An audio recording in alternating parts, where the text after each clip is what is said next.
और मैं जैसे मेरी जो परिचय यहाँ दी गई है, मैं डॉक्टर जेपी आर्या हूँ और मैं बलरामपुर संयुक्त जिला चिकित्सालय में नियुक्त हूँ। प्रत्येक रविवार को मैं आता हूँ, यहाँ विशेषज्ञ में मेरा मकान है और हॉस्पिटल भी यहाँ का है, तो इस वजह से यहाँ एक लगाव बना हुआ है। मैं कोशिश करता हूँ कि जो भी अपना दे पाऊँ समाज के लिए, मैं कोशिश उसी चीज की बात हो रही थी और उसी सम्मान की वजह से मुझे आज यहाँ बुलाया गया है। तो मैं आगे जो है महापुरुषों में भारत रत्न, ज्ञान के प्रतीक, संविधान निर्माता बाबा साहब के जीवन संघर्ष को भी बहुत छोटे शब्दों में बताना चाहूंगा। और आप देख सकते हैं कि जैसे कार्यक्रम आप लोग इतना समय दे रहे हैं, तो समय देते हुए जो भी यहाँ कमेटी के जो सदस्य हैं, सबसे पहले मैं उन्हें धन्यवाद देना चाहूंगा, जिसमें आदरणीय महेश बौद्ध जी हैं, अभय कुमार जी हैं, सुधीर जी हैं, दीपक जी हैं, संदीप भाई हैं, मित्र सेन जी हैं। ये सब आप लोग मिलकर कुछ योजना बनाए, लगभग 15 दिन से चल रहा था कि कार्यक्रम यहाँ होगा और आप जो भी साथी यहाँ उपस्थित थे, मैं उसको हृदय से बहुत बहुत धन्यवाद व्यक्त करता हूँ।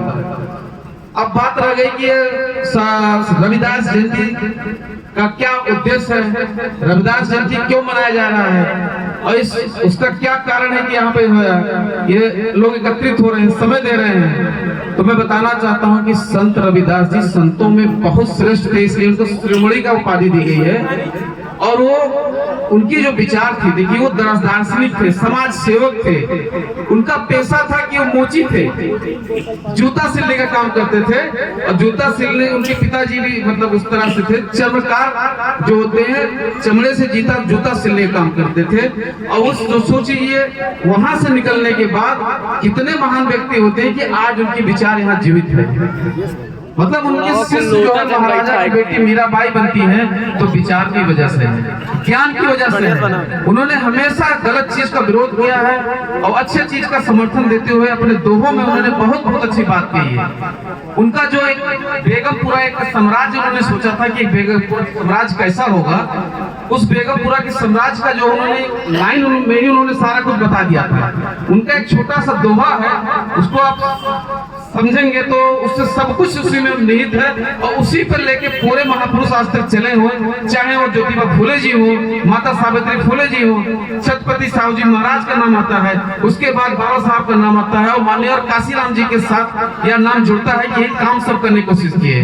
तो उनका जो दोहा है थोड़ा समझने की कोशिश की, जो कि प्रसिद्ध 2-3 दोहे पे ही उसका क्या मैसेज समाज में जाता है वह समझने की कोशिश करिए। जैसे कि उन्होंने एक लाइन दोहे के माध्यम से 2 लाइन में कहा था कि चाहूं ऐसा राज में जहां मिले सबन को अन्न, छोट बड़न सब सम रहे, रैदास रहे प्रसन्न। इसमें उनके देखिए सोच कितनी अच्छी है कि उनका कहना है कि जैसे ऐसा समाज हो कि किसी कोई भूखा ना रहे, सबके पास अन्न व्याप्त हो, सब कुछ रहे। कई पहले परिस्थिति बहुत अजीब थी, उसमें लोगों को भोजन नहीं हो पाते थे। उसके बाद कोई छोटा बड़ा नीचा ऊंचा भेदभाव ना हो, तब जाकर रविदास जी जो रविदास जी हैं वो प्रसन्न रहेंगे, उनको खुशी मिलेगी आत्मा से। तो ये निस्वार्थ इस तरह की सोच रखते थे। तो जैसी परिस्थिति थी वैसे महापुरुषों ने अपना अपना काम किया।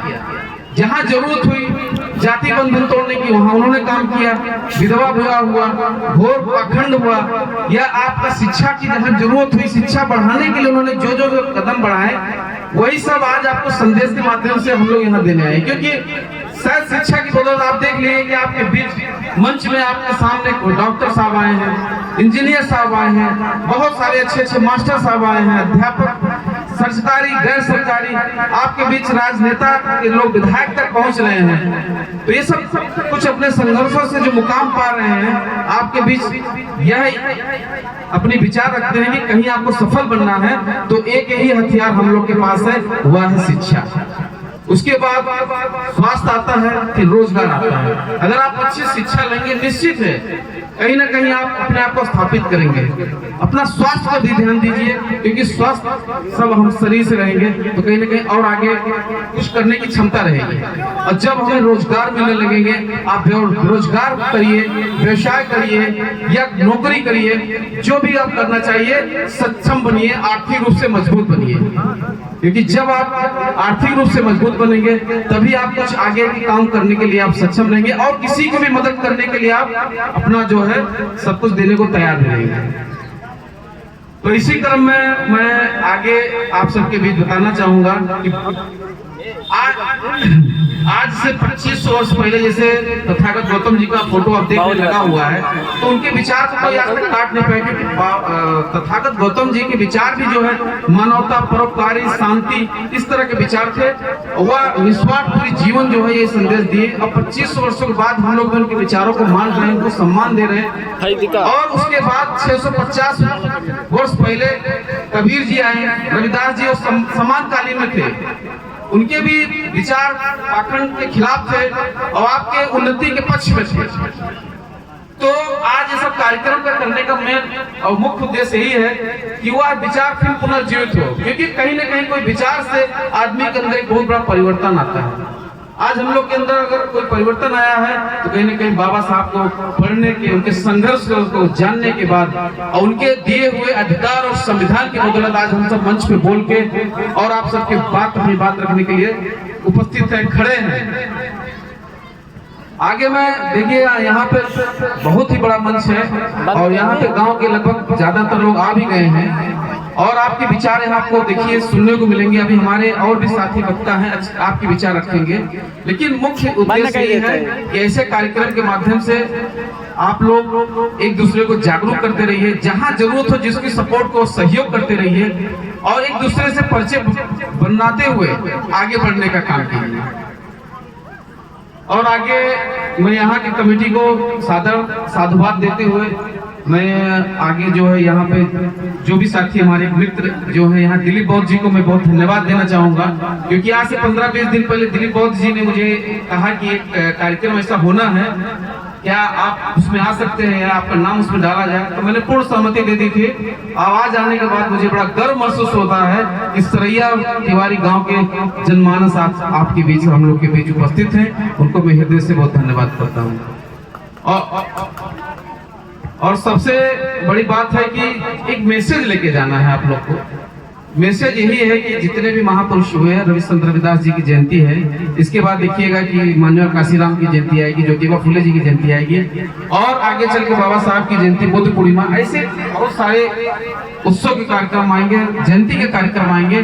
उस कार्यक्रम का मुख्य उद्देश्य यही होता है कि हम सब कुछ सकारात्मक काम करने के लिए संकल्पित हो सके।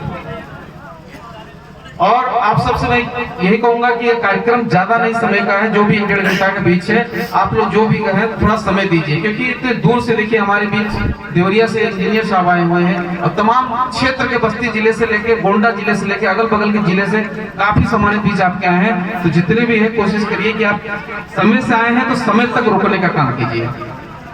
और मैं इस कार्यक्रम के आकर मैं बहुत ही अपने आप को गर्व महसूस कर रहा हूँ कि अपने समाज को हम लोग एड्रेस करने का काम कर रहे हैं।